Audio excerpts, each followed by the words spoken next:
Hello, ow, onto my knee. Hello, welcome back. Nice. Happy Global Running Day. Cool, very exciting for us who are obsessed with running. It's just a day to post on Instagram and brag about your various running accomplishments. So cheers to that. In honor of Global Running Day, I wanted to do a sweet, cool new video about trail running because I've been doing a lot of trail running and I feel like I'm able to pack up my things, head out the door, head to the trail and get running. But I realized when I started, I had absolutely no idea what I was doing. And the only reason that I learned was because I was with friends who kind of taught me the ropes. So let me be that friend for you now. If you're interested in trail running and you want to get started, I highly encourage it. It's such a fun way to mix up your running, mix up your training. If you have access to any local trail systems within 30 to 40 minutes of you, set a weekend day aside if you can, go try a trail run. I promise you, it is so fun. And here's how you can start. So, how to start trail running. I want to get through the boring stuff first. Not boring, but like there's cool stuff in here. So let's get through this. First, we're going to talk about gear, everyone's favorite topic. Let's talk about gear. The gear that you need to start trail running. I would recommend getting a trail running shoe. Trail running shoes, if you look at them and you look at a regular running shoe, you can just tell by looking at them, they're built differently. Trail running shoes have more like spikiness on the bottom. They're more like grippy. They have a little bit more like foot protection normally because you're stepping on rocks and you're stepping on a ton of different kinds of terrain. So a running shoe versus a trail shoe, you can go trail running with a regular running shoe. I'm not saying that you can't, but you might not have a great time. Your feet might hate you. So I would highly recommend getting a trail shoe. I use the Hoka Speed Goats. I really like them. I get them a size up because your feet tend to swell when you're running long distances. So I get half a size up. So I wear a 9.5 in those, and I normally wear a 9 in my running shoes. Running vest, we've talked about this before. I highly recommend a running vest for trail running, especially because you're carrying a lot of extra gear and you really do want to be able to carry what you need to and not have to make any sacrifices on what you're able to bring on your run and have to like leave things behind because you don't have anywhere to put them. If you can't do a running vest, you can do like one of the cheaper Amazon vests. I've put this in my de-influencing video, but I would recommend this for trail running, seriously. Very helpful, especially because you want to be carrying a lot of stuff. We'll get into that, don't you worry. Phone, wallet, keys are going in your bag, right? You also might want to get a water filter. I had my butt saved with a water filter one time. I was running in, I did like a Mount Rose summit in Nevada. It's like one of the only big mountains that was around where we were staying. So I was like, I'm just gonna go run. It was like a 16-mile run. And I brought my Sawyer squeeze and I have that for backpacking. So I just thought, oh, I'll bring it. And I had that in my backpack and I ran out of water like at the summit. And then I'm coming down and all of the areas that looked like they had water crossings, the water was completely dried up because it was hot. I think this was like July, August. So that was bad. By the time I made it all the way to the bottom, I was so thirsty that I just like went straight to the river that was at the starting point and just Sawyer squeezed water like right into my mouth because I was so thirsty. Have one of those on you. And then with water, like a bladder of some sort is great. Obviously put that in your running backpack. There's other ways to carry water. There's like hip belts and then there's like handheld water bottles, but if you don't want to have to refill, the bladder can be great to just carry a lot of water, food, fuel. So trail running, let me tell you something. If this doesn't convince you, I don't know what will.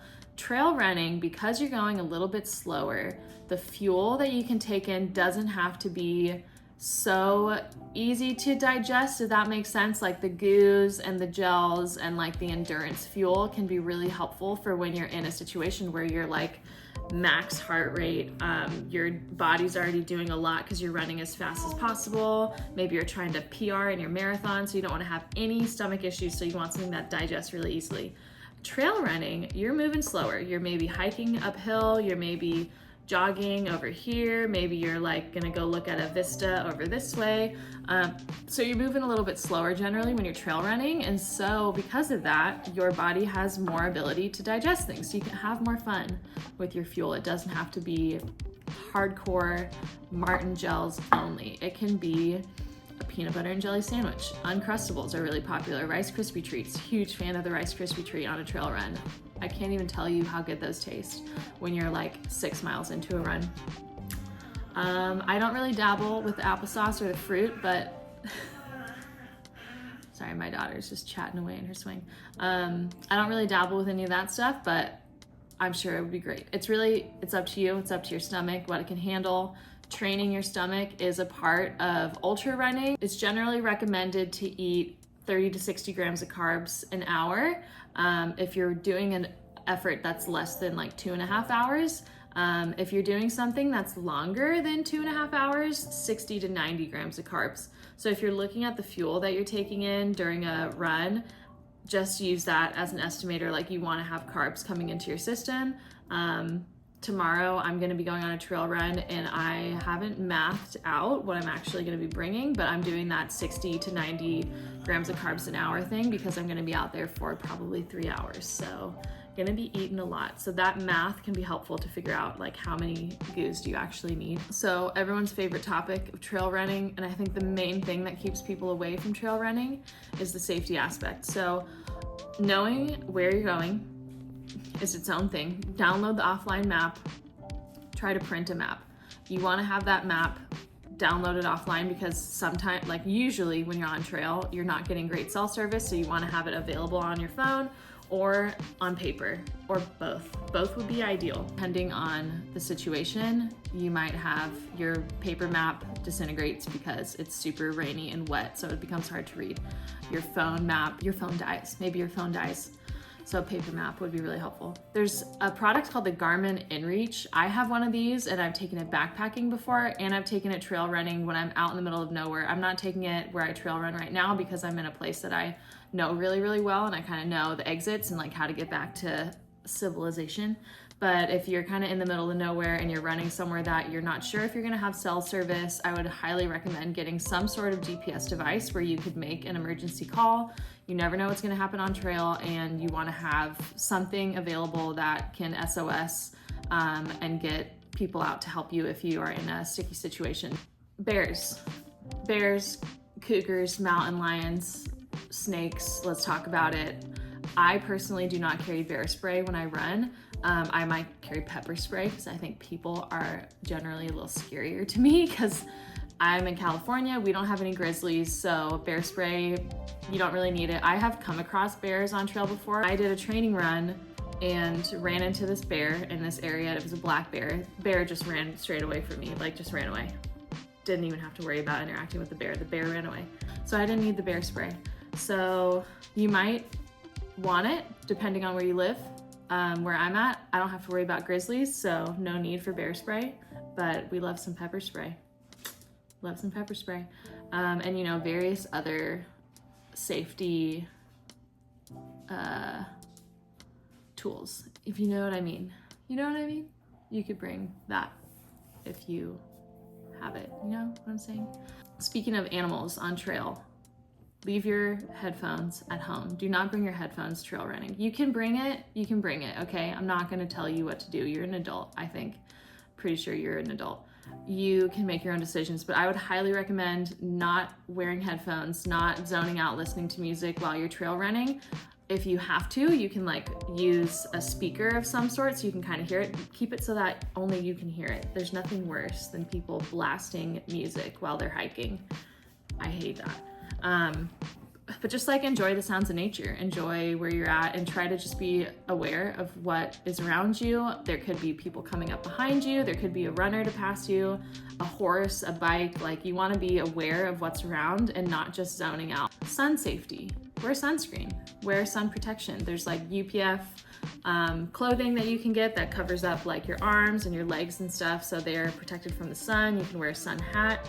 You can wear like a big visored hat. Just like make sure that you have sunscreen on and that you're reapplying that if you need to, depending on the length of your trail run. So now you have all your gear, you have all your safety stuff. Now you need to figure out where to go. How do you figure out where to go when you're trail running? So I personally really like the app All Trails. It's a hiking app. It's really helpful for figuring out what kind of hiking is around. Is it like a backpacking type situation? Is there fishing? Like, you can use All Trails for figuring out where any hiking spots are, and you can consider a hiking trail like that is also a trail running trail. So anything that's for hiking can also just be run on. You're hiking, but you're running. Does that make sense? Treat it like you're looking for, let's say you want to go for a 5-mile trail run. You're gonna go and figure out on All Trails where's like a 5-mile hike, and check the elevation, make sure it's nothing too crazy, and then you can go and run it instead of hike it. You can also use Strava, has a really helpful setting where you can look at non-paved sections. So on Strava, the heat map is great to figure out if someone has recently run in that area, because sometimes trails can be on All Trails, but they haven't actually been maintained. So if that hasn't been done, then you might not be able to run on that trail. So check Strava, check the heat map, and see if that trail is even runnable.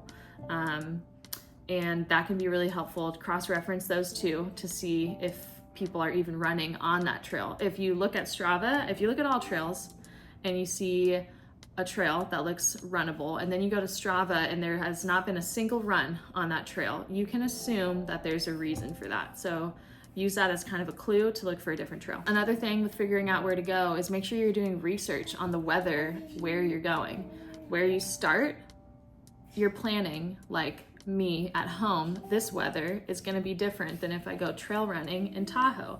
So figure out what the high and low is of the day. Figure out, is there any chance of rain? Is there any chance of snow? Is there any chance of wind? Like all of these potential factors, and make sure that you're bringing enough gear and like clothing for any of those potential outcomes, because you really never know what's going to happen, especially when you're switching elevations. If you're going from one elevation to like 2,000 feet higher, the weather situation up high is going to be different. And then if you go even higher, like if you're summiting something, the weather at the top of that mountain might be very different from the weather at the bottom. So you want to be prepared for all kinds of different weather. Hence, the backpack can be really helpful because you can pack it all. My daughter's just chatting away. I'm sure you can hear her in the background. Okay, let's get back to safety. Safety, very important, very, very important. Tell people where you're going. Tell them where you're going. Tell a trusted friend, family member, somebody. Tell them where you're going, what time you're gonna get there, and then what time you plan on being done, and check in with them. That's super, super important, just to make sure someone is aware. If you do end up going missing and you are on trail and you don't have your Garmin in reach, you don't have any kind of GPS device, you don't have cell service, they know where you are, they know what trail you're on, and they know where to find you. Very, very important. Maybe you share your location. You can use Find My Friends and share your location with somebody so that they can look and see where you're at on the trailhead. Here, take care of her really quick, one sec. Okay, where was I? She's just chatting away over there. She's just a happy girl. So some other tips, you can run with friends. That's always fun. Maybe you and a group of friends are learning how to trail run together. You go out for your first time. Maybe you have a friend that goes trail running, ask to tag along. Maybe you do a couple miles with them. Running with friends is just so fun. It goes by so much faster. Like conversation on trail is next level. It's just a good time. Highly recommend running with friends. And then it feels a lot safer when you have other people around you. All right, now let's talk about trail etiquette. First of all, big important tip, if you are running downhill and someone else is running uphill and it's single track, meaning it's pretty tight and it's kind of like you have to like kind of squeeze around the person to get around them. The person coming up takes principle over the person coming down. So if you're coming down, you move to the side to let the person coming up pass you. If you have mountain bikers, horses, hikers, basically anyone else on trail, you want to yield to them and move out of the way so that they can pass you. This generally, like, it's a social interaction, so you're gonna have somebody who maybe they don't know the rules necessarily because maybe they're new and they haven't watched this video, so they're running downhill and they aren't getting out of your way. You just move out of the way. Just try to be a good steward of the trail, a good person, and move out of the way for them. If they're kind of like a mountain biker barreling downhill, get out of the way for them because they're probably going really fast.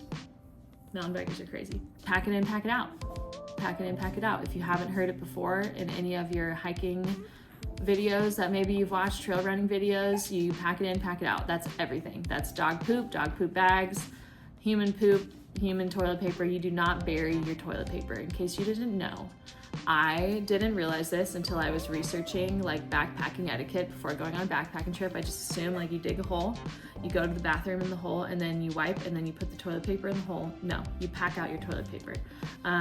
So you have a Ziploc bag that has your clean toilet paper, so it's protected from the elements and it doesn't get wet. And then you have another Ziploc bag that's your dirty toilet paper. So if you have to go on trail, you have clean toilet paper moves into the dirty toilet paper bag. You have two bags, clean toilet paper, dirty. Does that make sense? I've never personally had to carry TP on me because my runs aren't quite long enough to have that happen. So that's very fortunate. Or I'll come across an outhouse because there's lots of outhouses around where I run. So I've never been in a situation where I've needed that, but it can be helpful depending on where you're at. Just know, pack it in, pack it out. That includes trash. So if you are eating a goo and you want to toss that like you might at a marathon, which I also think that's weird, but whatever, that's another video. No, you're putting that back in your pocket, even though it's empty, you're putting it back in your pocket and you're gonna throw it away at a trash receptacle somewhere else. I sound so official, trash receptacle.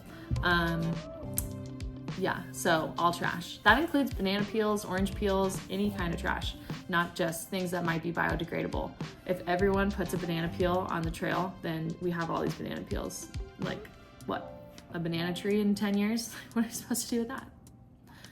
It'd be nice actually to have some bananas on trail. I digress. No banana peels. Banana peels in the trash. Another piece of trail etiquette. This isn't official. This isn't in a rule book, but this is my personal rule. Say hi to people. Say hi to people. You're in nature. These are the happiest people. The like old people on their little hikes in nature are the happiest. There's a secret that they know. And you say hi to them and they're like, hi, like they're so stoked to just share the day with you and say, oh, beautiful out here, isn't it? Oh yeah. Yeah, it's great. And it lifts your mood. It makes you appreciate the experience a little bit more. So say hi to people. And if someone doesn't say hi back to you, then you get to kick them off of the trail. You get to literally, you get to karate chop them off the trail. It's the rules, it's facts.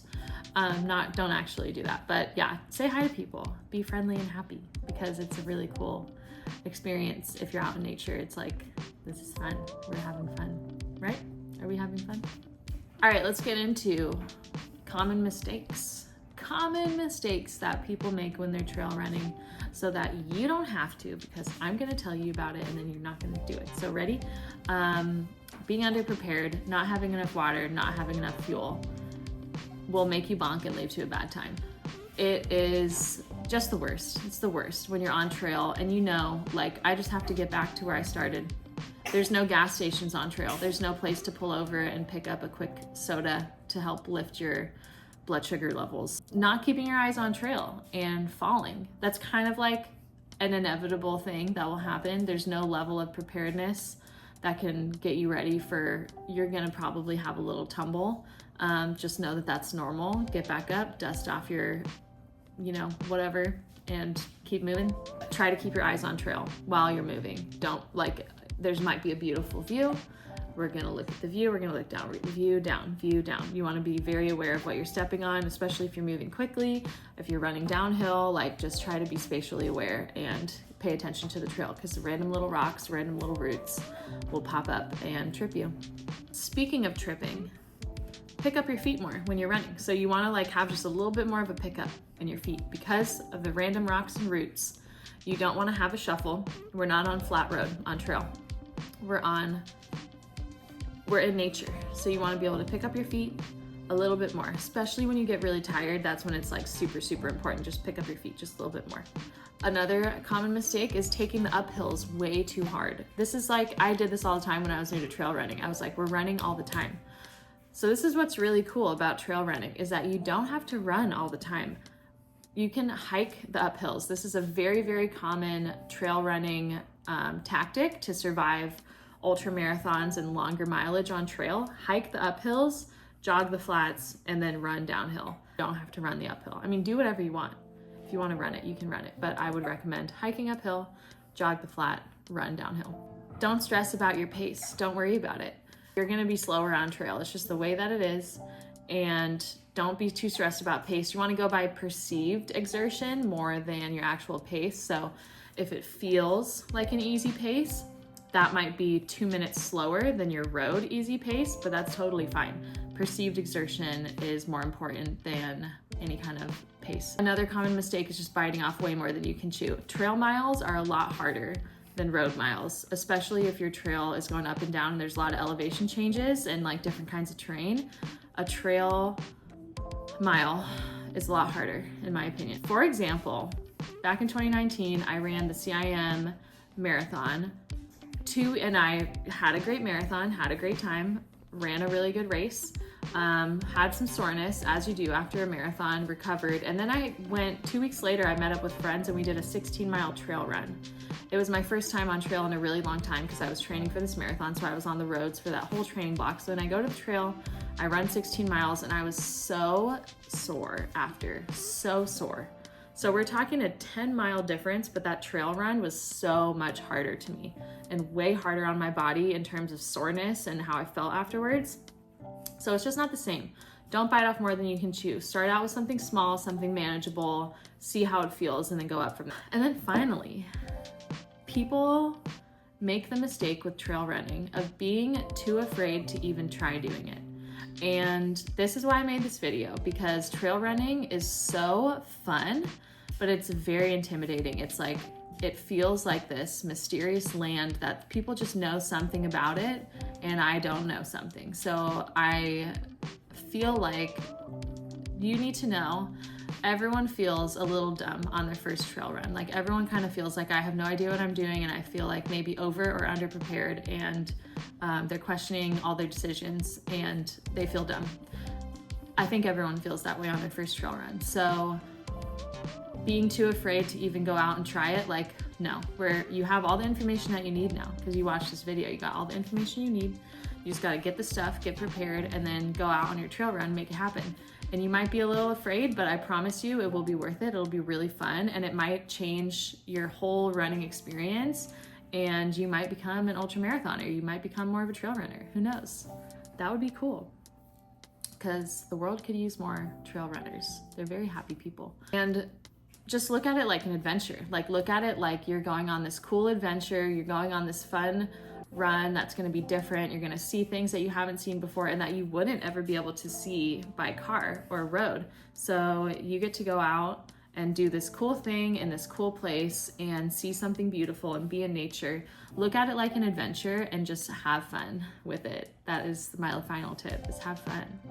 And it's not always going to feel fun because there's going to be moments that feel hard. You're going to be huffing and puffing, hiking uphill, and then you might fly downhill and you feel like an eagle, like you feel like a bird because you're just soaring.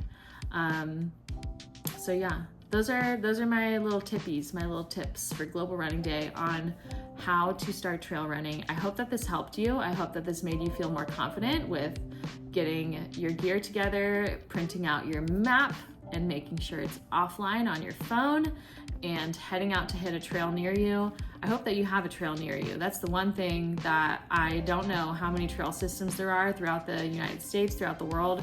I'm really lucky. I live right by a bunch of trail systems, so it's really easy for me to pop out onto a trail.